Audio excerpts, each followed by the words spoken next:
Good morning. On behalf of President Trump and the American people, I first want to thank Foreign Minister Miguel Vargas of the Dominican Republic, the current president of the Security Council, for scheduling this meeting. My former colleague, Ambassador Haley, lobbied for a year to get the Council to address Venezuela, but her pleas fell on deaf ears. This meeting is long overdue. And you all know why it's overdue. Take Carlos Aquino, a 37-year-old construction worker, weeping over the tiny coffin of his deceased infant son who had died of starvation. Such scenes of misery are now the norm in Nicolas Maduro's Venezuela, where millions of children are suffering from malnutrition and starvation, thanks to a socialist experiment that caused the economy to collapse.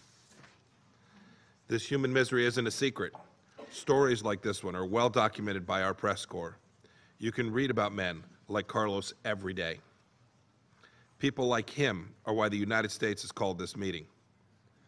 We're here because Maduro has reduced ordinary Venezuelans who once lived in prosperity to rooting through dumpsters to find something to eat.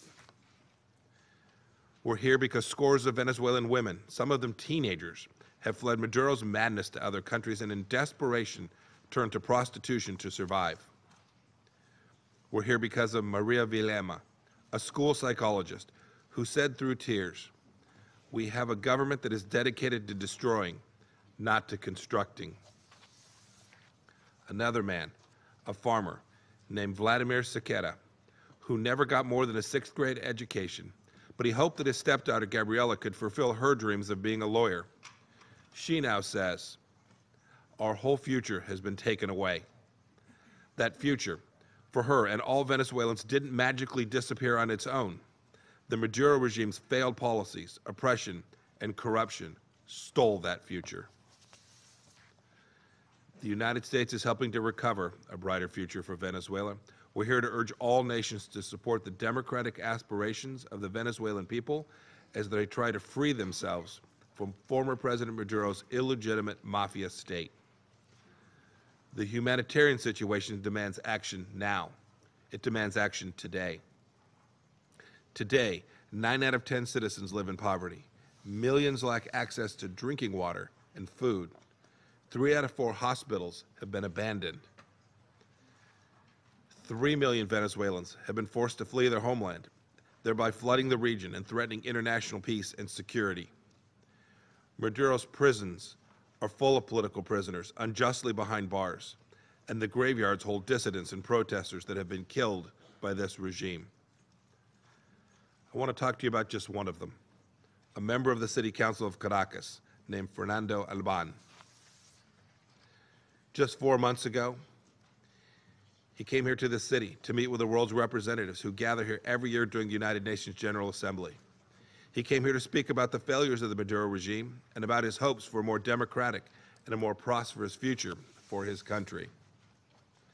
After that, he went home. He went home to the country that he loved. Maduro's secret police arrested him at the airport as soon as he landed. He died in their custody 3 days later, and the pathetic explanations for this death have convinced absolutely no one. The time is now to support the Venezuelan people, to recognize the new democratic government led by interim President Guaido, and end this nightmare. No excuses.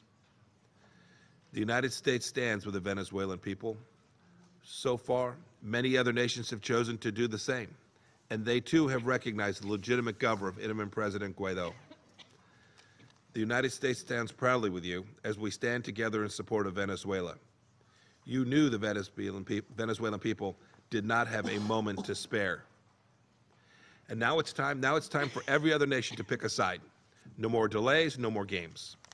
Either you stand with the forces of freedom, or you're in league with Maduro and his mayhem. Some countries have publicly taken former President Maduro's side. China, Russia, Syria, and Iran are just 4 of them. Just this morning, we tried to find a way for this council to speak in one voice in support of the Venezuelan people and the democratic ideals through a presidential statement on this council. But our Russian and Chinese colleagues refused to let this move forward. It's not a surprise that those who rule without democracy in their own countries are trying to prop up Maduro while he is in dire straits. Nor are these countries supporting international norms, as they cynically claim. China and Russia are propping up a failed regime in the hopes of recovering billions of dollars in ill-considered investments and assistance made over the years. This money was never intended to help the Venezuelan people. It lined the pockets of the Maduro regime, its cronies, and its benefactors. But no regime has done more to sustain the nightmarish condition of the Venezuelan people than the regime in Havana. For years, Cuban security and intelligence thugs, invited into Venezuela by Maduro himself and those around him, have sustained this illegitimate rule. They've trained Maduro's security and intelligence henchmen in Cuba's own worst practices. Cuba's Interior Ministry even provides former President Maduro's personal security. Members of this body often use their microphones here to condemn foreign interference in internal affairs. Let's be crystal clear. The foreign power meddling in Venezuela today is Cuba. Cuba has directly made matters worse. And the United States and our partners are the true friends of the Venezuelan people. On Wednesday, the Venezuelan people chose to take their country back. On the anniversary of the day, the dictator Marcos Jiménez Pérez was forced out of power back in 1958. We call for Venezuelans to work now, together, to peacefully restore the constitutional government and return the country to a secure, democratic, and prosperous path. As we read reports of peaceful Venezuelan protesters killed or wounded, we also repeat our insistence that Venezuela's security services show restraint. And I want to be 100% clear. President Trump and I fully expect that our diplomats will continue to receive protections provided under the Vienna Convention. Do not test the United States on our resolve to protect our own people. We hope that the international community will support the people of Venezuela and the transitional government led by Juan Guaidó. On January 23rd, Guaidó declared himself interim president of Venezuela in accordance with Venezuela's own constitution. He made this declaration with the full support of the National Assembly and of the Venezuelan people. Our nations must stand up for the rule of law and support the leader who the Venezuelan people have affirmed as their legitimate interim president. It is our hope that free and fair elections happen as soon as possible.